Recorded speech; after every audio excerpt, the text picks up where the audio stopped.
So we've been continuing on with the nervous system, and at some points in time, people get exhausted with the nervous system, quite frankly. Remember, so far we've looked at the fact that there's a central versus a peripheral nervous system.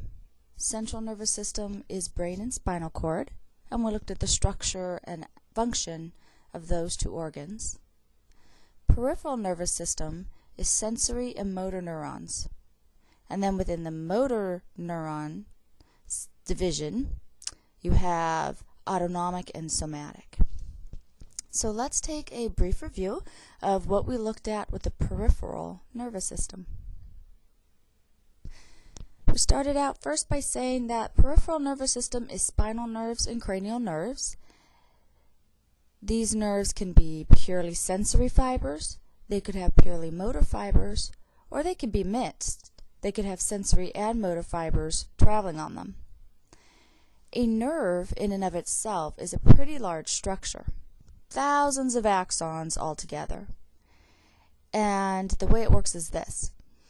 Around each and every nerve, the actual nerve, you have a layer of connective tissue called epineurium. That kind of binds and holds everything in place. If you slice through a nerve, you'd see some blood vessels, and then you'd see bundles of axons. Each bundle of axons is called a fascicle, and the fascicle has a layer of connective tissue around it called perineurium. There's the epineurium.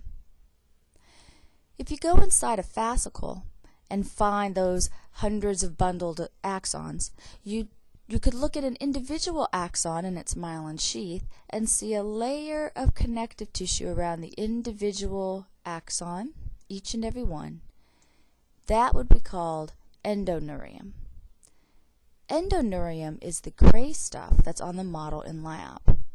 So endoneurium, perineurium, and epineurium are all layers of connective tissue that bind the structures together that form the nerve and support and protect it. The sensory neurons, remember, and the sensory nerves are essentially receptor cells. They are afferent. They detect a change in a stimulus and by action potential relay that information to the integration center or the central nervous system. If we look at receptors, receptors are specialized to detect a change in a very specific stimulus, and any given receptor type can only detect a change in its specific stimulus. Furthermore, receptors can be categorized in all sorts of ways. In the book, they use the word exteroceptor. Exteroceptors, I'll write it at the top, detect information about the external environment. So, light coming in your eyes, okay, smell and taste, temperature of your skin. Those are compared to interoreceptors. Interoceptors detect information about the internal environment, so blood temperature deep within your body, blood pressure, things like that. All in all, the other layer of categorizing receptors is based on their stimulus. What do they actually detect? And that's what's on the slide here. Baroreceptors detect pressure. Chemoreceptors, like their name sounds, detect chemicals, so those would be taste and smell. An example of a baroreceptor would be one in your aorta that detects blood pressure. Then we have photoreceptors. They detect light. Those are the ones in the retina of your eye for sight. And we have mechanoreceptors. Mechanoreceptors detect movement. If you stretch these, or twist them or bend them, then they depolarize. So mechanoreceptors would be those stretch receptors in your muscles and tendons. If you look in the book, there's a lot of information about receptors, and we kind of just touch on them. You need to know what a receptor is, that it's sensory, and the different categories and what each category detects. Then the excitement began, and we all joined the cranial nerve club. We all started looking at cranial nerves. Cranial nerve pair number 1 is olfactory. Those are the ones for smell. They're purely sensory. And you can see it in the ethmoid sinus on the cribriform plate here of that ethmoid bone. Cranial nerve pair number 2 are the optics. These are the ones that leave the back of the eye, the back of the retina, and go toward their place in the brain. They are for vision. They are purely sensory. Cranial nerve pair number 3 is ocular motor. These are the ones that come out medial, where the midbrain meets the pons, and they head out and branch toward the muscles of the eye. They raise the eyelid, direct the eyeball in given directions. They constrict the iris. They control lens shape. So they are associated with intrinsic and extrinsic eye muscles. It is a motor set of cranial nerves, but it also has parasympathetic fibers on it because the parasympathetic system is associated with iris shape. So some of the tests for this are whether or not you have ptosis. Ptosis is a drooping eyelid, and whether you can move your eye up, down, and lateral. Cranial nerve pair number 4 are the trochlears. The trochlears come out, and they go to a very specific extrinsic muscle that operates the eye. This one pulls the eye upward. Okay? So it's a motor nerve as well. Cranial nerve pair number 5 is trigeminal. These are the ones with the 3 branches, and we looked at this in the lab as well. It receives sensory information from the face. You can see this is the one that has to be deadened during dental work. This one also has sensory information coming down here. It is also motor fibers for the muscles of chewing. So it's a mixed nerve, and its tests are: can you clench your teeth? Can you feel things touching your face? Cranial nerve pair number 6 are the abducens. Abducens, or abducens if it makes you happy, go to yet another very specific muscle of the eye. This one moves the eye laterally, and it is purely a motor neuron. And yes, there's some redundancy in eye movement. Cranial nerve pair number 7 is huge. Number 7 is facial. It is mixed, and it has parasympathetic fibers on it. You can see it's got these 5 branches. It controls your facial muscles.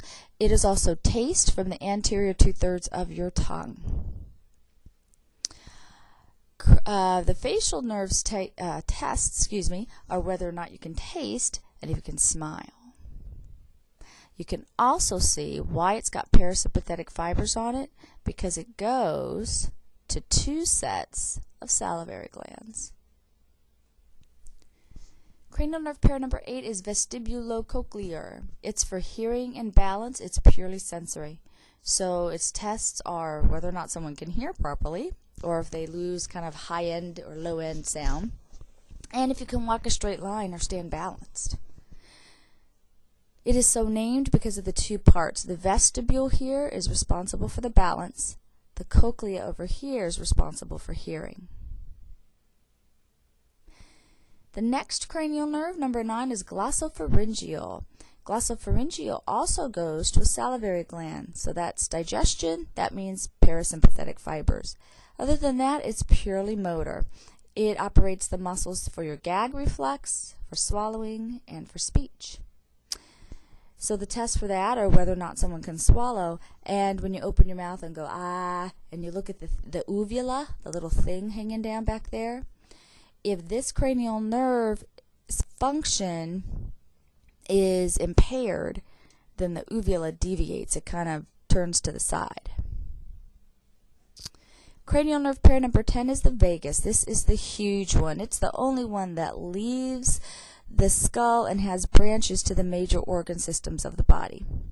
If it's going to the digestive and the heart and all these major organ systems of the body, then it makes sense that this one has parasympathetic fibers. It also operates muscles for the gag reflex, for swallowing, for speech. It provides parasympathetic control of all those organ systems, and it is a mixed fiber. Its tests are, can you swallow?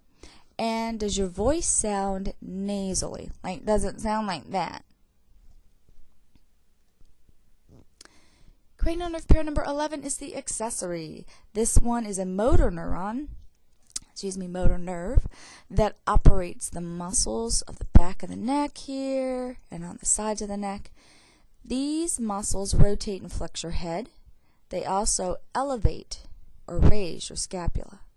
So its test is, can you shrug your shoulders? And cranial nerve pair number 12 is hypoglossal. It is a motor nerve that operates the muscles for tongue movement. So the test here is you have someone stick out their tongue. If their tongue comes out and it stays medial, you're in good shape. If the tongue deviates left or right, then one or the other hypoglossal nerves might be damaged. After having all the fun with the cranial nerves, then we took a moment and we looked at spinal nerves. And I emphasized right at the beginning that a lot of spinal cord anatomy and nerve terminology you actually already know because of studying the spinal cord in lab. The nerves that come in and out of the spinal cord have the same name associated with them for their particular location. So there are cervical, thoracic, lumbar, sacral, and the last is the coccygeal. When we looked at the spinal cord, we looked at the fact that you have two enlargements, a cervical and a lumbar. And off these enlargements, the spinal nerves here have big branching structures called plexes. And we'll come back to those plexes in a few minutes. You also know from lab that the spinal nerve itself splits, and that inside the vertebral column, those are the roots. So here's a close-up of that. Spinal nerve comes in and splits to a dorsal root and a ventral root. Here's the dorsal, there's the ventral. So if you see the word root, that means it's a split of the spinal nerve inside the vertebral column. Outside the vertebral column, you also have some splits. There's a branch that runs dorsally, one that turns and eventually goes a little bit more anteriorly, and then these two little ones that go toward this object, which is actually a chain of objects. Okay, names. This branch that runs posteriorly is the dorsal rami. This one that goes anteriorly would be the ventral rami. And these branches right there are rami communicantes. They are where the autonomic neurons, specifically the sympathetic neurons, can get to this structure, which is called the sympathetic chain.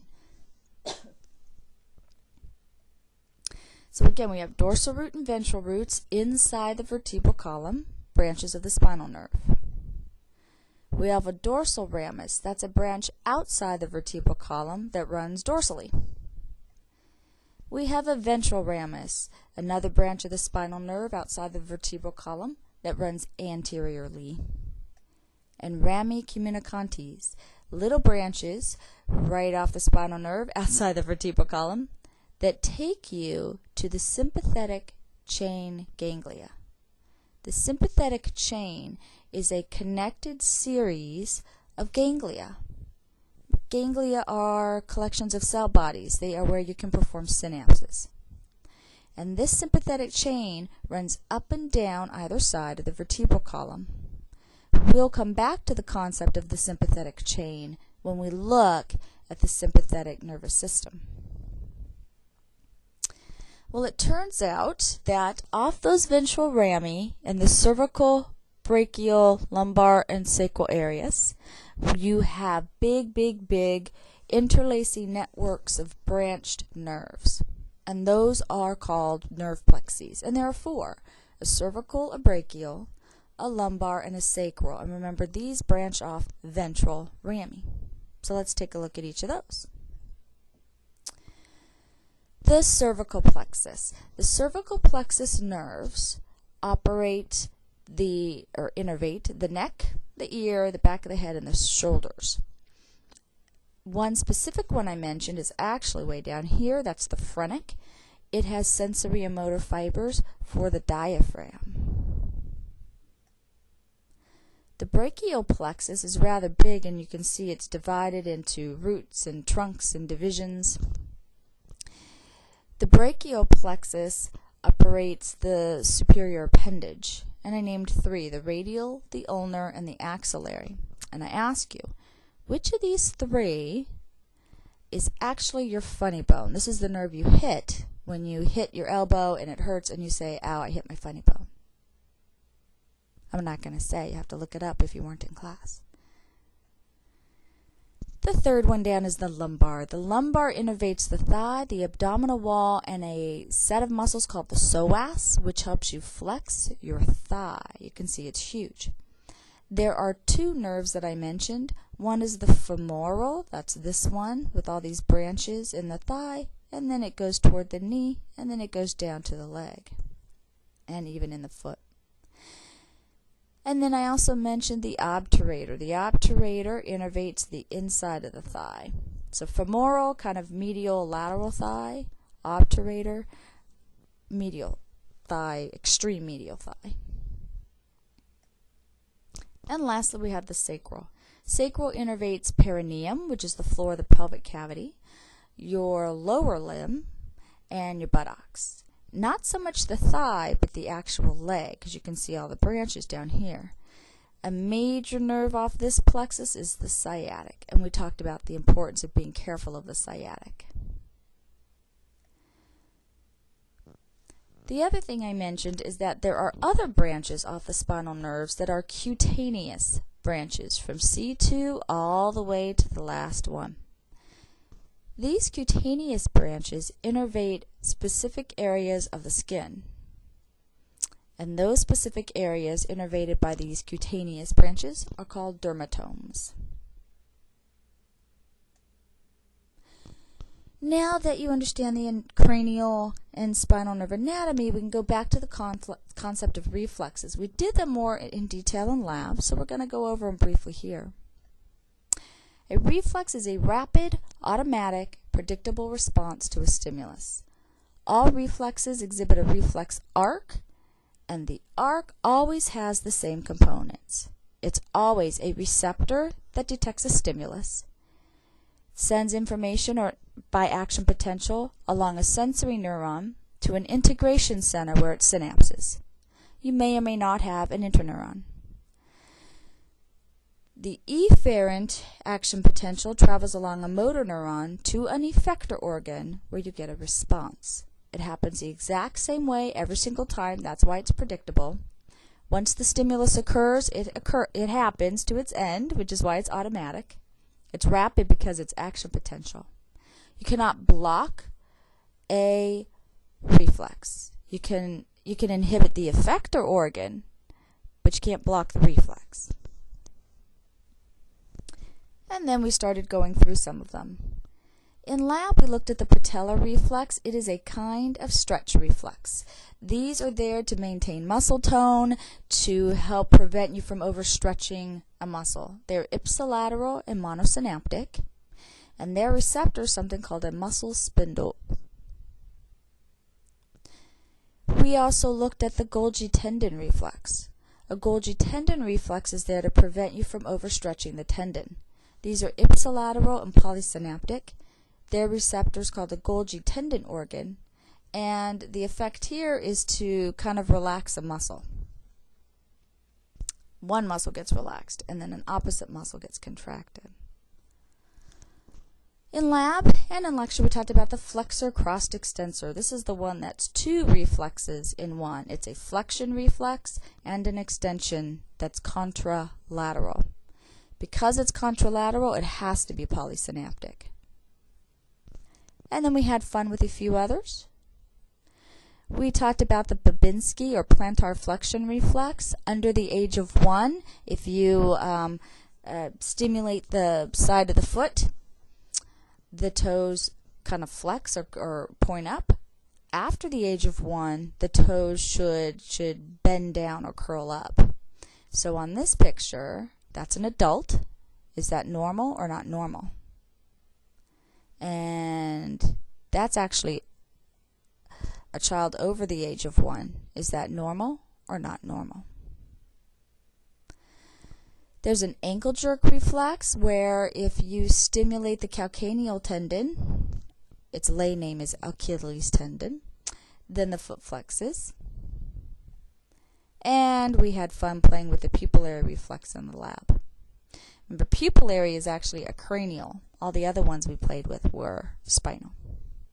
So that's a quick overview of the cranial and spinal nerves and reflexes.